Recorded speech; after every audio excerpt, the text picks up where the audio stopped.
taon, 2011, trabaho na naman. Kumusta naman ang bagong barangay captain ng Cavite? Batang-bata na si Jolo. Actually, 22 years old pa lang si Jolo, no? Nung nag-oath taking siya. Siya yung pinakabatang barangay captain. Alam nyo ba yon? Siya yung ABC president ng Liga ng mga Kapitan ng Cavite. Dokumentado natin ang unang araw sa opisina ni Kapitan Jolo Revilla at ang unang sesyon nila. Tapos dun nga sa sesyon, nakita natin meron siyang tutor.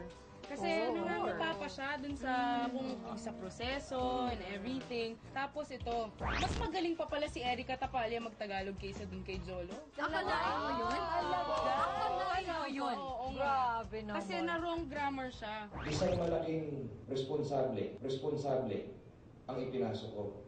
Hindi na dapat maulit ito. Alam ko yung tama niyan. Responsibilidad.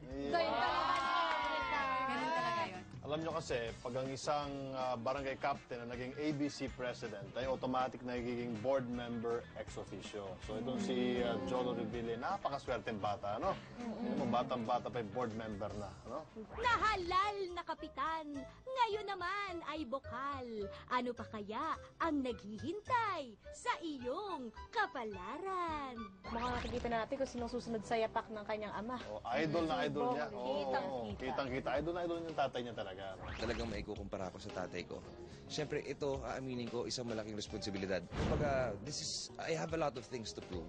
Age is just a number. Siguro din, kahit bata siya, nakikita din ng mga tao and yung mga ibang local officials, yung pagka-porsigido niya, kumbaga. Age is just a number, ika nga. Let's just wait and see na lang. At may pahabol pa itong si Jolo na quotable quote. Actually, politicians are better actors than actors. Politicians are better actors than actors. Alam naman natin, tayong mga artista, hindi tayo umaarte. Ano ba? Totoo kaya Sa yun? mga politiko, uma-acting lang. Actually, ito nga si Jolo. Unang tinakbuhan niya is regional chairman. Pero nung na-dokumentado natin siya sa SMX, naging executive vice president na siya. So, pang buong Pilipinas na yon. Kumbaga, hindi lang sa buong lalawigan ang hahawakan natin ngayon, kundi sa buong bansa natin. Can you just imagine kung gaanong ka-responsable siya kailangan maging ang agenda niya? Yung term extension, dapat ibalik natin sa 5 years. Kumbaga, kailangan siguro mas lalo pa natin patindihan ang samahan para mas lalo mas madami magawa yung mga kapitan.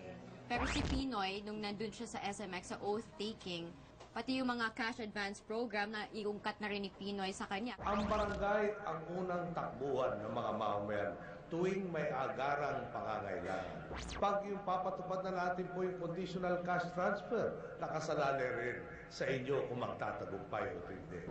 Kapag natapos na ang 6 na taon ng aking panunungkulan, na marahil ay mas di hamak manipis pang buhok ang matitira sa akin, o mas marami pang pulubot sa noo. Okay lang yan, Mr. President. Basta para sa bayan. Am I right or am I right?